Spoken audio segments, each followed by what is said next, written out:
In today's video, we're going to take a look at how to make an animated character switch to a ragdoll and then have some force applied whenever it dies. Specifically, we're going to look at using a NavMesh agent that gets shot by some bullets. They'll recoil based on wherever they were hit and the amount of force that we apply for this bullet. Hey, Chris here from LlamAcademy, here to help you. Yes, you!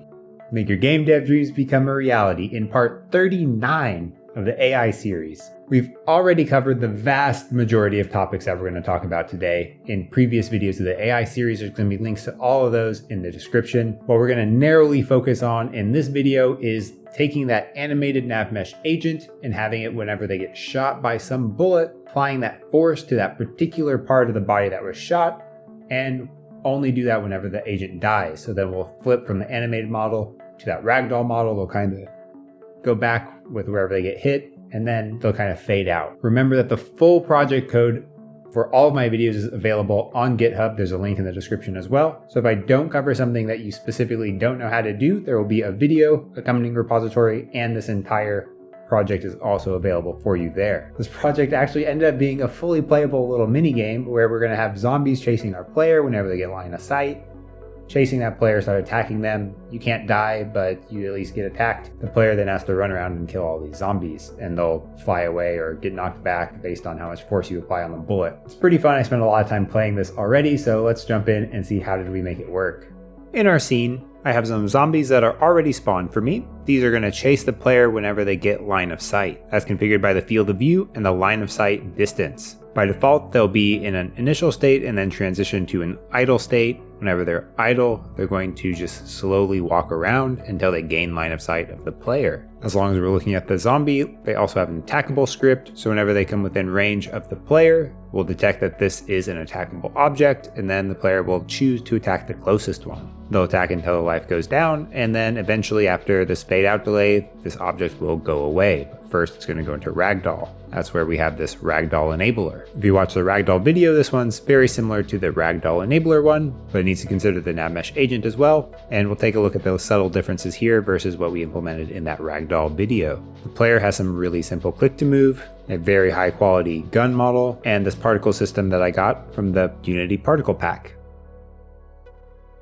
Underneath the player, we also have an attack radius that has a sphere collider that's marked is trigger and is on the attack radius layer. That's very important that it's both marked is trigger and is on the attack radius layer. We'll get into layer configuration in just one second. The other thing I want to highlight while we're here is that the player attack has several properties here. One is that shooting system that will play every time the player shoots. We have this attack delay. We have the root transform of the player because I want to make sure that the player is looking at the target they're trying to shoot. We have some amount of damage that we're going to do, a prefab for spawning the bullet trail, the layer mask of objects we should attack, which is just the attackable, and some bullet spread. We can set that maybe to be a little bit more random than we have right now. We also need a reference to the NavMesh agent because we want to disable the NavMesh agent's default behavior of looking in the direction that the NavMesh agent is moving. Whenever we have a target in range, we're going to want that NavMesh agent to stop automatically rotating the player because we want to control where that player is looking. Then we have some configuration about how fast the bullet goes and how hard we should hit whatever object we're hitting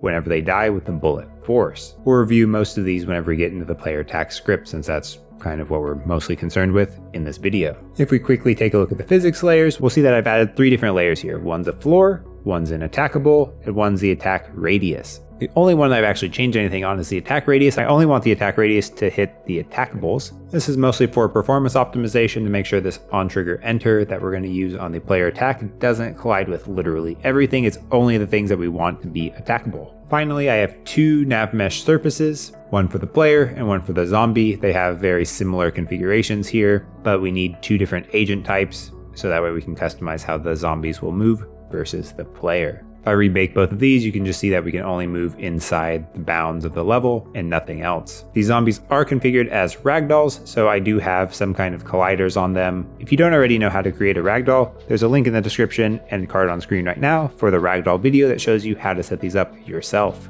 There are a few scripts that we need to concern ourselves with whenever we're talking about making this animated model go into a ragdoll. The first one we're going to look at is the Ragdoll Enabler, which operates a little bit differently than what we did in the previous ragdoll video. The whole point of this is to try to optimize the physics of our ragdolls whenever we have a large number of ragdoll capable models, and to provide us a way to toggle between an animated model and a ragdoll model. In here, we're going to cache references to the rigid bodies and the character joints on awake, and we'll also on start set up whether we want to start in a ragdoll state or start in an animated state. Most of the time, probably all of the time, you want to start in an animated state. So we'll keep start ragdoll to be false. When we start an animated state, we're going to enable that animator, we're going to enable the NavMeshAgent, and we're going to disable some of the configurations for the character joint and the rigid body. There are 3 really important things here that are different from the previous video. Number 1 is we're keeping the rigid bodies detecting collisions. If we leave this as false, our raycasts actually don't hit our colliders. We also set the rigid body to is kinematic to be true, which I found actually improves the performance even more. Finally, you'll see that we do not disable the colliders. Having these colliders enabled all the time allows us to raycast shoot to hit particular points on the animated model, even though it's animated and not in a ragdoll state. This is really important because we want our raycast shooting to hit a particular point on this model. That way, whenever they go to ragdoll, we get a realistic look of if I shoot their arm, for example, their arm will fly backwards whenever they're hit, not the entire body. When we enable the ragdoll, we're doing the inverse of what we just did. We're going to disable the NavMeshAgent and the animator because now we're going to let the ragdoll take control. We're then going to enable the character joints, enable the rigid bodies, reset the rigid body velocities, and disable the rigid body kinematic piece. Let's move over to the Attackable next. The Attackable has a life that we set to 100 by default. The Attackable is going to have a reference to a Ragdoll Enabler. That way, whenever we have this object die, we can enable the Ragdolls. We also have some events that we'll take a look at how those are used a little bit later. The important thing is, whenever we take damage, we'll raise the take damage event, subtract our life, and if we died, we invoke on die. Then enable the Ragdoll, and then start a coroutine to fade out this object, which will just wait our fade out delay seconds, disable the rigid bodies on the Ragdoll Enabler, and then we'll slowly fade this object down until they're out of view,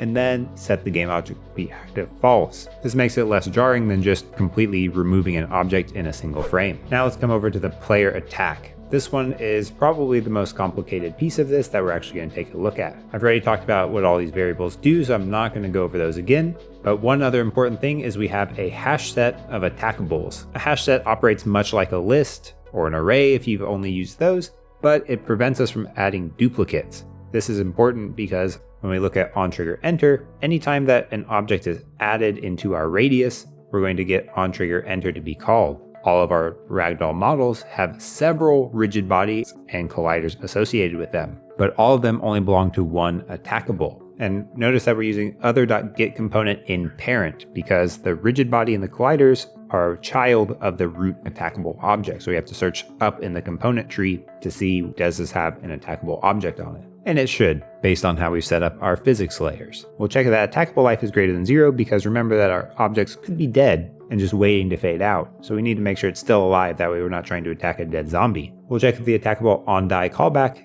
is null. If it is, then we'll go ahead and attach this handle death function, and all that's doing is removing that from the attackable list because again, we don't want to keep attacking a dead zombie. The key part of this is we're going to add this attackable to our list of attackables. On trigger exit, we're going to just do the inverse, reset that onDie callback, and remove this attackable from the attackables hash set. And it's totally fine if this gets called multiple times because if there's nothing to remove, we just won't remove it. On update, if the attackable count is greater than 0, we're going to turn off that agent update rotation. So that's how we can control what we're going to look at. We'll find which attackable is closest using attackables.orderBy, which comes from the system.link namespace. We'll calculate the look rotation based on the direction of the closest attackable to our root transform position. And then we'll set the root transform.rotation to be only rotated on the y-axis. We'll check if the current attackable is not the closest attackable. If it's not, then we'll set it to be the closest attackable. We'll stop the attack coroutine if it's not null, and then start the attack coroutine attacking that new closest attackable. At the bottom of the update here, if there are no attackables in our range, then we're going to go ahead and let the agent automatically update its rotation again, so that way we look reasonable, and we'll stop the attack coroutine in case it's dangling there where we're still trying to attack something even though there's nothing to attack. Finally, let's take a look at the attack.